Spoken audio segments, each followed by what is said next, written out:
All right, but moving ahead, let's talk about one of the toughest calls every founder has to make. When things aren't clicking, do you push harder or do you change direction?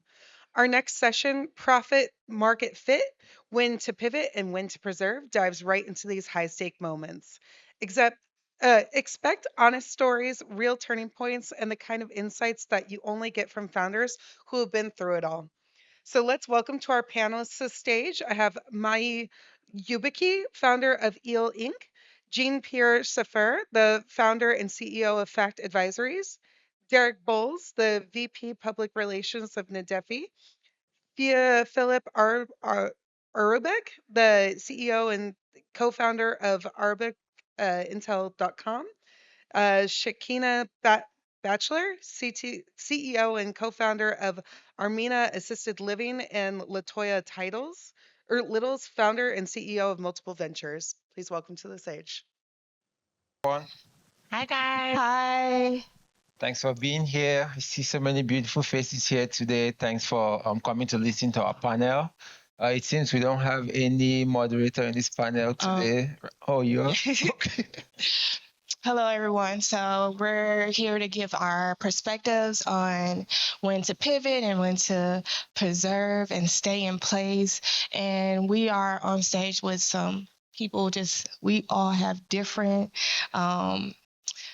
experience in business and entrepreneurship. And I think that we all have great things to offer to you guys. So first, I think we each is going to give a brief introduction to what we do and our experience so far.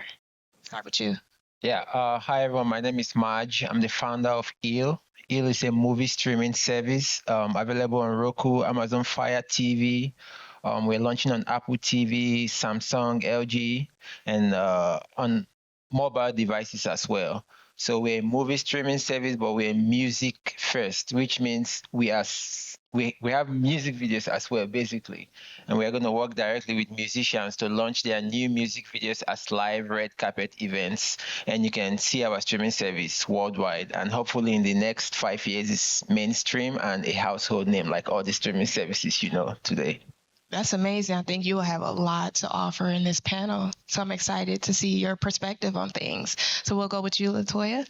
Hi, so my name is Latoya, Billionaire Barbie Littles. I go by Billionaire Barbie on Instagram. I'd like to consider myself a serial entrepreneur, but essentially, I've launched several successful brands. I help people double their sales in 1 year through content.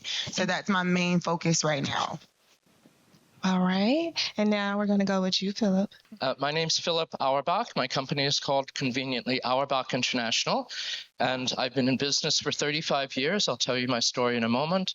And I've pivoted to two new ventures, one of which I'll talk to you today, and it's called the EEIC Group. Awesome. And me, my name is Shanika Batchelor. I own assisted livings in Wisconsin. I have expanded to Egypt, so I am now opening the first of its kind in the whole Middle East, North Africa area. And I feel like I can give a great perspective on pivoting in the entrepreneur world. So let's get started. We'll talk to you first and tell us how you have you pivot or had to stay in place and hold your vision? So tell us a little more about your business. Yes, as an entrepreneur, right, who I've tried lots of different things, you always have to pivot.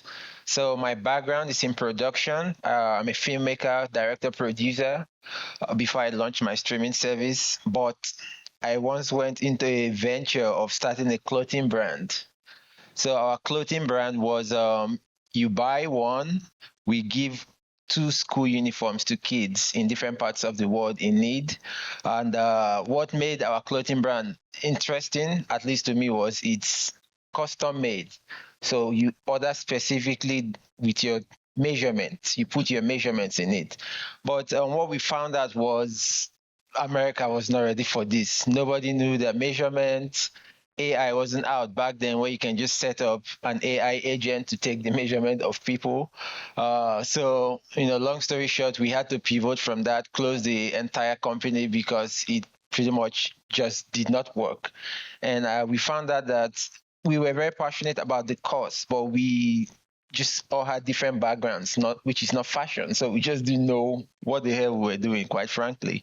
So that was a very, very interesting moment in my life where I had to pivot from something I was passionate about to go back to what I actually, knew, studied in school, like had day jobs on, which is movie streaming and stuff like that. But yeah, that's one example when I've really had to pivot really hard.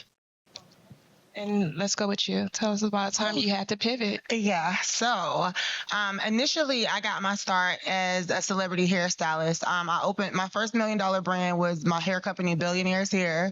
And I can totally relate to the passion because at that point, I was a baby in business. And that was like my first successful brand that I ever experienced success with. So naturally, as you can imagine, I'm in love with this brand. It's just like it was my everything. And then when COVID hit, it just completely changed the whole entire hair game. So initially, we didn't feel the impact of it like in 2020 when everyone else was going through it. But by that next year, 2021, by the middle of the year, it was just like nobody cared about buying a wig. They were caring about buying groceries and food. And like everybody was literally in survival mode, like all over the world. So it really changed the game.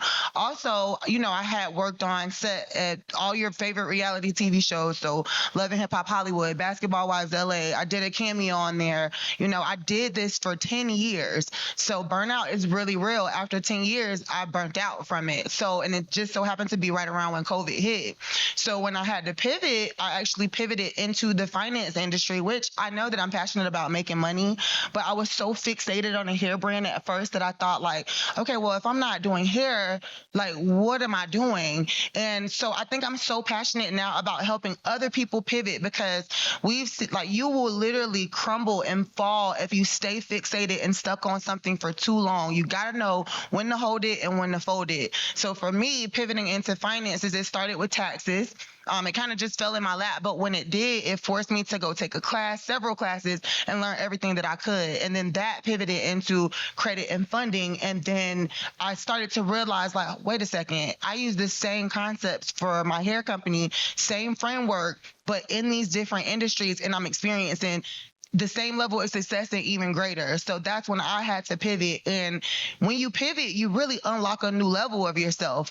It's like new character unlocked because I would not be as passionate about the content, helping people double their sales up in a year through the content. I wouldn't even know I had that strategy had I not pivoted. That is some good information. Yeah. And it's some things that we should take in our lives in entrepreneurship. How about you? I'd like to start by asking everyone a quick question. What percentage of the world speaks English, either as a first language, as we do in the United States, or a second language, as many people do in India? Any guesses? Can't hear you. He said 60%. 50? 60. 60. Any other guesses? 40. 40? Final guess? 5. I'm sorry, what? 5. Okay. This gentleman is closest. The proper answer is between 17 and 20% of the world speaks English as a first or second language, which means that if you're not targeting either immigrant ethnic communities here at home, such as 42 million Latinos who speak Spanish at home, or people around the world, you're obviously losing a lot of opportunities in your business. So for 35 years, my company called Auerbach International has been taking any kind of content, whether it's spoken, written, or electronic, and translating it and interpreting it into an infinite number of languages, 200 approximate languages. So content means brochures, manuals, videos, websites, podcasts, conversations, phone calls, anything you've got, we put into any other language. And the key is with accuracy and precision. So there's a small technology that's impacted our business, and it's called AI. And because of AI, there's a lot of AI programs that do translate and that do interpret. And by the way, this is a good trivia question for all of you. The answer, I'll give you the answers to the trivia question. Translation is anything written to convey anything written. Interpreting is to convey anything spoken. So translate a brochure or manual, interpret a conversation, a meeting, a phone call. Okay. So because of AI, which has both translation and interpretation programs that go into other languages, our business has declined to quite a bit because people think that AI works. The reality is, yes, it does work, except when it doesn't. And the key is to know when it doesn't. So if you're looking for okay, if you're looking for that's sufficient, then it works fine. If you're looking for accuracy and perfection, especially in fields like education, healthcare, real estate, science, research, government, anything that requires precision, legal, law, then it's not a good idea to rely on AI. So the way to do the process correctly to ensure that you do get precision and accuracy is a process that we have been doing for 35 years. And it's basically using a form of AI to start. But any content, any conversation, any translation, anything must be done by human professional linguists who have 3 criteria. They have master's degrees in the art of translation or interpreting. They have 10 years ongoing experience doing this. And most importantly, they must speak your subject terminology. So the people who speak real estate do not speak healthcare, do not speak agriculture, do not speak wine. Okay, as in any businesses that you have, there's a very specialized vocabulary. And in most cases, the humans know it, the AI doesn't know it. And just quickly, with the new AI and everything going on, and like you said, sometimes I have experience with me opening a business in Egypt and I don't speak Arabic, right? Crazy. I know I'm really weird. But how I've experienced where I would translate using AI and it doesn't even translate right. So how has AI caused you to pivot in your business? So I'm going to say 5 words to you. Rusoga, Numasaba, Luganda, Achole, and Ronyankore. Now, these are words that you've probably never heard of. Most Americans have never heard before. In September of last year, a colleague of mine introduced me to two other people. I don't like to call them partners because when I've been invited into partnerships, all 3 of these people have dropped dead. So I have to be very careful not to use that word. I'll call them co-founders instead. So my 2 co-founders and I brought together our respective expertises and respective connections. And one of them knows the Secretary of Education in Uganda. And Uganda has a problem that most African countries have, most developing countries have, and that is that at least 50% of the population is under 35 years old. Now imagine that 50% of the people are young, they're graduating from whatever schools they're graduating from, and there are either no jobs, insufficient jobs, underemployment jobs, or sometimes good jobs. But most people don't have jobs at all or don't have good jobs. So the country has a massive problem of workforce development. So when we were speaking to the Minister of Education, we found out what the country has, which is some wonderful resources, and what it doesn't have and what it needs. And what it has is 29, what we would call in American English, vocational centers, where people come to learn skills such as tailoring, as they would call it, tailoring, auto mechanics, electricity, plumbing, AI technical support, hospitality, and so forth. One of the problems is that the country graduates from these 29 centers around 313,000 students per year, most of whom have been or are high school dropouts, and most of whom are also illiterate, which means they do not speak their native language, let alone English. And those words I mentioned in the beginning are the 5 major Ugandan languages, native languages.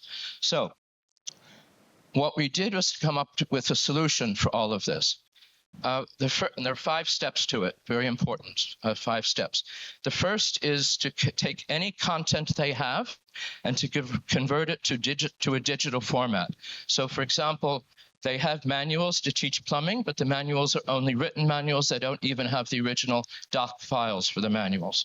Everything has to be converted to digital format.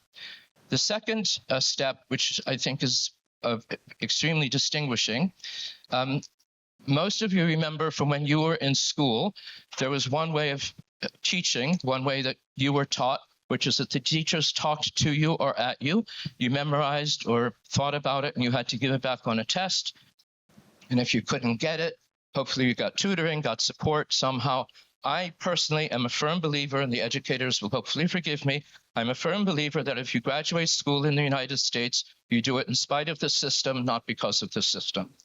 And that's true in most countries as well. Most countries are far worse than here, the way that education goes. So we found a technology called IntelliAdapt that takes any digital course and converts it into 5 different learning strategies so that students now can be tested and learn the courses in a way that talks to them, not the way the teacher wants to teach them. We take these, the third step is we take these learning strategies and we then translate them into the Ugandan languages. And fortunately, AI does not speak these Ugandan languages, so this will, boost our company tremendously. The minister also said, the Secretary of Education also said that one of the goals of the country for workforce development is to train these 313,000 graduates per year in entrepreneurship. And studies have shown that if you take 10% of your population and they become entrepreneurs, the GDP, the gross domestic product, the scale of the economy rises dramatically. So not everyone is cut out to be an entrepreneur, to be a founder as we are, but those people who want to learn entrepreneurship, we have brought in training from a company called Blue University, run by a guy who is he's generated billions of dollars in his ventures, and he has courses that teach entrepreneurship. Now, all of these courses, all of these videos and manuals, workbooks, and so forth, must also be converted into the 5 Ugandan languages. So this is wonderful for us. And the final step of this process is most critical. And that is that you must have government support of this program to do it. And what we have here, what we have established and earned, is a letter from the Ugandan government giving us exclusive authorization to raise money and to support this initiative. So anyone who may be interested in learning more of how to contribute to it, we'd be delighted to talk to you about. That is great information. You also, I guess, gave us a way to preserve and stay into your realm as you just moved on into other languages. And for me, the first time I had to pivot was when I first opened. It's a 2-part. I first opened up my facility. I bought an apartment building when I was 26 with some money I saved while serving in the military. And I had renters. I rented this apartment building out. I did not like my renters. I'm not built for the landlord business, okay? And I learned that quickly. So I had a person come to me and was like, why won't you do assisted living? You already work in the healthcare field. You already have a passion behind it. And I was like, okay. So I did some construction, restructured that apartment building, and I took 4 apartments and made it a 16-bed facility. So I went from making $800 a month for each apartment to making $5,000 per bed. So that's a big pivot. And even to be that pivot, when I first got licensed, I was so excited, and I was trying to get government contract, and they were not looking for what I had. I had to pivot again and make my facility a non-ambulatory. And I did not wait for, as soon as they told me no, I was like, let me figure out what y'all need. And I tailored myself and my business to what's needed. And that's a lot of things that people in business need to learn. It's not what you have in vision.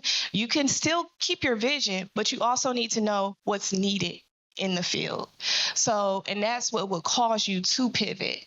So always remember that you can have your goals and set it, but sometimes your pivot is for what is needed. And that is so needed for anyone to know in entrepreneurship. Let's talk about quickly a time where you had to preserve and stay in place. Like you was like, you know what? Things might not be going great, but if I keep this same vision, keep it going, I know it will be better in the end. And you just had to listen more to your gut than what was going on. So tell me about a time you had to stay put in business, because that's hard for us to know.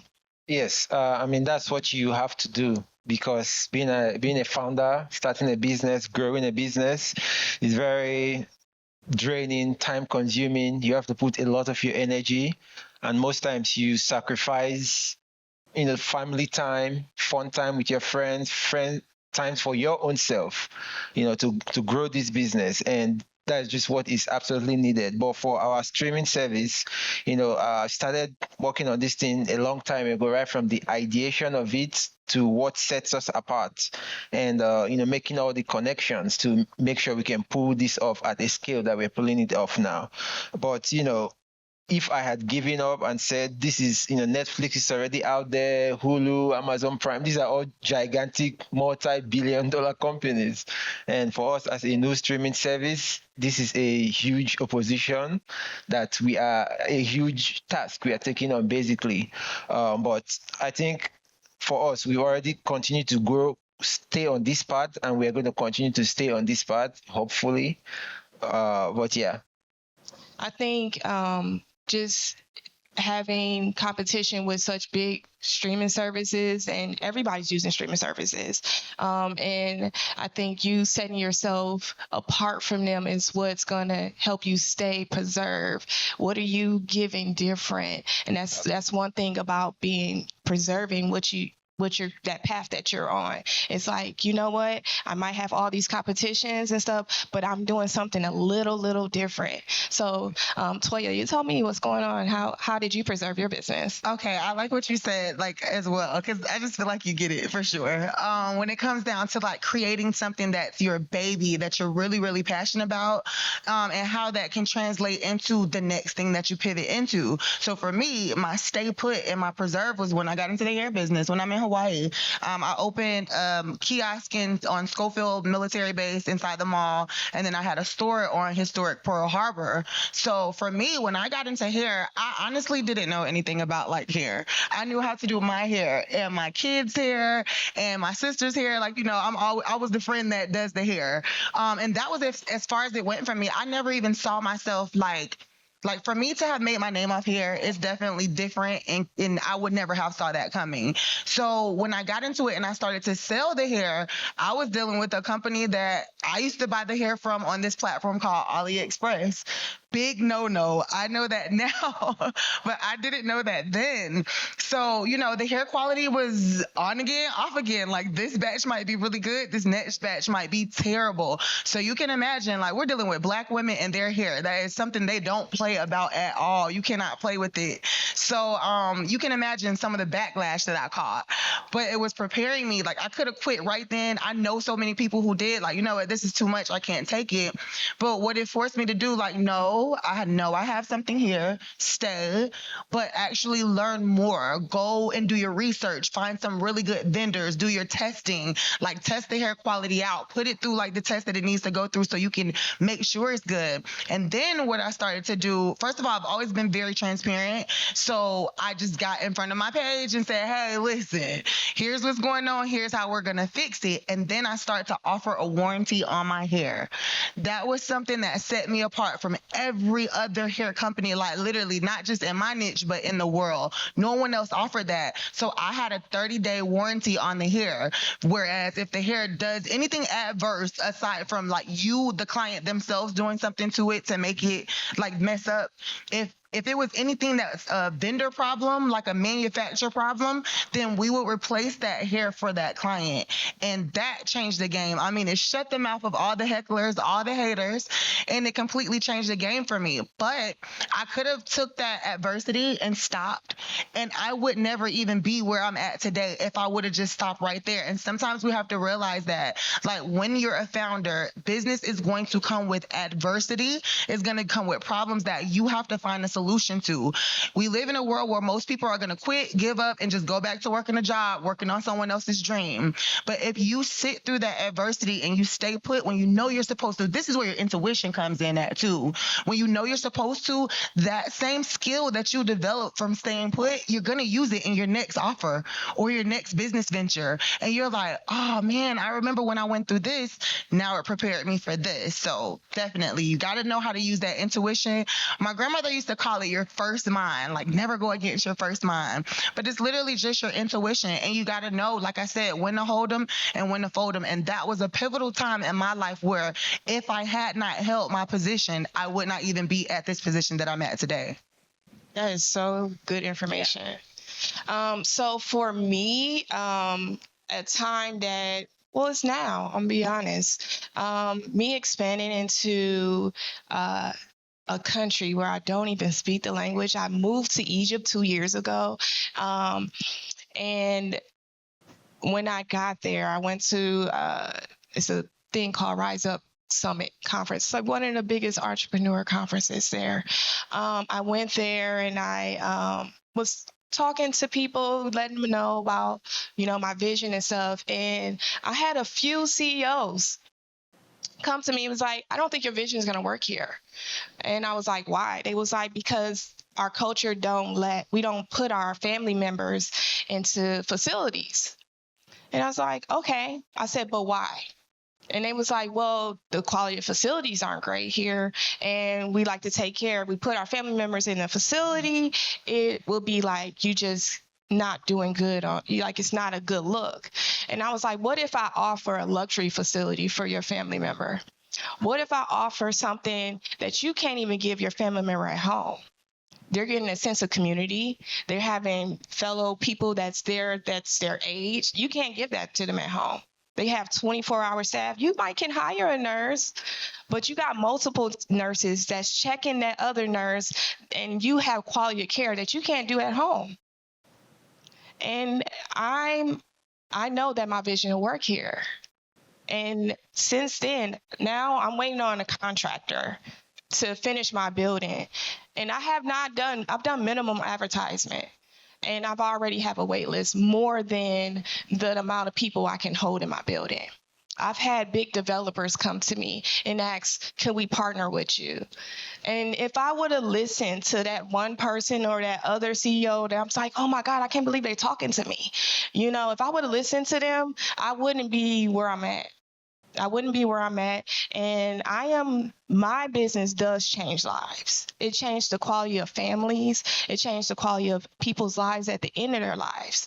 So sometimes in business, and it's not sometimes, every time, your vision, you have to keep with it. You have to follow that gut feeling that you have, like you said, that intuition, your first mind. You have to stay with that, because there is going to be a lot of people in here that's going to tell you no, and that might not work, and this and that. And guess what? My vision is working. Already sold out, not even built yet. I love that so much.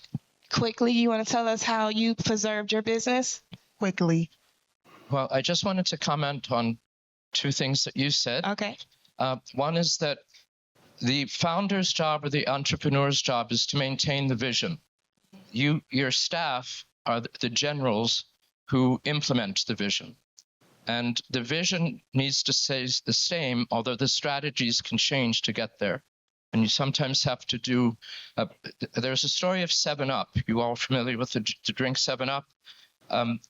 The founders of 7-Up tried many different ways to get the drink to work. The seventh try, the people who bought it, tweaked it, and that's what we've got today. So they had the vision, but they had to and this is common, that you sometimes have to change 7 times to get the results that you want. Um, the other comment is about they told you that it wasn't going to work here. Um, in our business, this is what's called cultural adaptation, or I use the word acculturation, which is a word from sociology. So uh, when we do any kind of language conversion, primarily translation of, again, manuals, brochures, websites, videos, anything written, um, it has to be acculturated for what works in that country or in that language. So what works here does not necessarily work there. If you try a marketing method here, it probably does not work there, especially because what works here is sort of crazy American stuff that doesn't necessarily apply in other countries. So, and by the way, AI does not do that. So again, if you ask AI to translate something, it will translate it, but it will not give you the cultural adaptation. So those are the two main comments I wanted to make. But in terms of when to preserve and when to move on, um, it's as you were saying, like a gut feeling of, okay, am I going to hold out? Many times I've thought, should I fold? Should I keep going? Should I sell? People have coming to me all the time about selling the business. Um, and I've said, no, I still want to continue to, bring it to greater heights. And now I'm in a position where I literally, times my new venture, the EEIC group, can transform vocational education in a whole country and use that model to other countries and take it in other fields, such again, like agriculture or healthcare or energy, for example. So this model of the converting content to different learning styles, translating it for the local market, um, and then adding the entrepreneurial vision and having government backing. This can work in many other countries and many other domains as well. That's great. And from what I'm hearing from all of us is that sometimes when we're preserving, it can open up avenues in other branches of our businesses and stuff like that and, reach new audience in preserving. So, I think we're gonna take some questions from the audience. Anybody have any questions for any of us? No? Okay, anybody want to say any last things? Yes, I wanted to say something that I think I just learned recently, which was kind of mind blowing. So, preserving and holding onto your business is very important, not even just for having the business, but for your own mental health. So, I just sat down with this founder. He's the founder of a brand you probably know, but he just sold the company for about 600 million. And he has a bunch of money to do stuff now. He did a lot of stuff, traveled, bought big houses, all sorts of experiences you can think of, invested, but he fell into deep depression and he was almost suicidal, right? And it's like just holding on to, there's something about chasing a goal that just keeps the human experience exciting.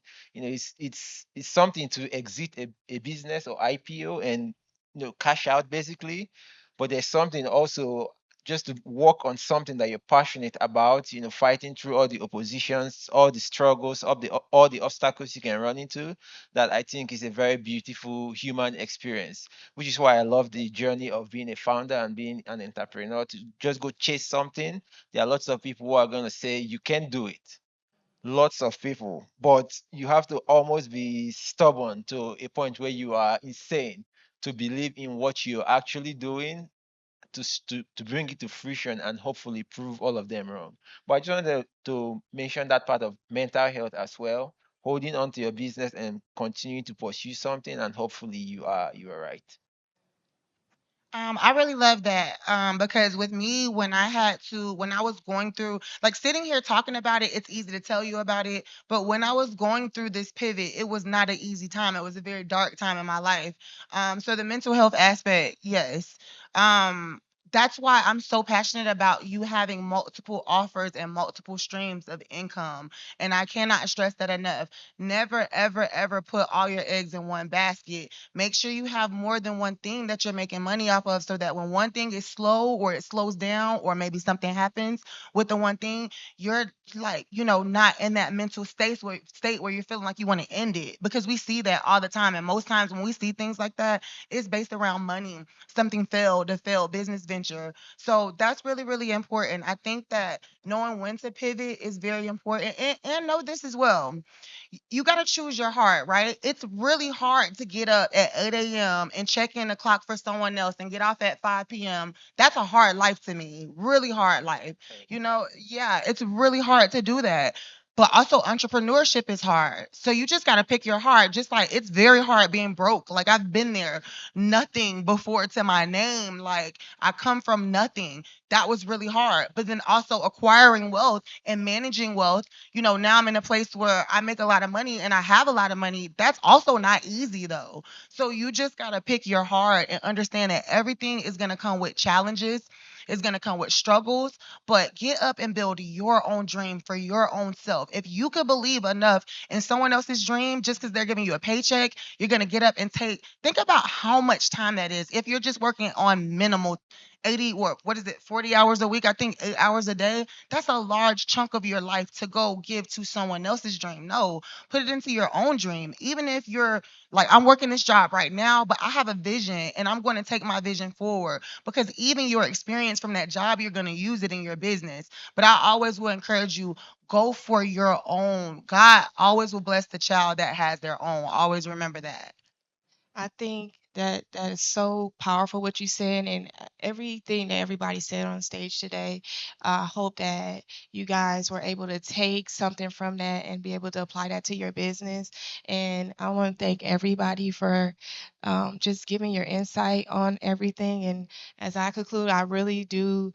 I'm so passionate about seeing people succeed. No matter whether I know you or not, I am a cheerleader for everybody. You absolutely I are. root for strangers. I'm telling you, I love to see success. I just be talking to people. You tell me, I'll be like, oh my God, I think I got an idea that can help you. So be a cheerleader for others. Okay. Like it's okay just to take a second out. And especially with all this knowledge of entrepreneurship in this room, we have so much knowledge to spread. Please don't be a gatekeeper. Tell people about the times that you had hard because people can learn from other people's mistakes, from those times that you pivot and those times you preserved. And just be great out here, be a great founder, and I wish everybody in here success. Same. Thank you guys for having us. Thank you guys.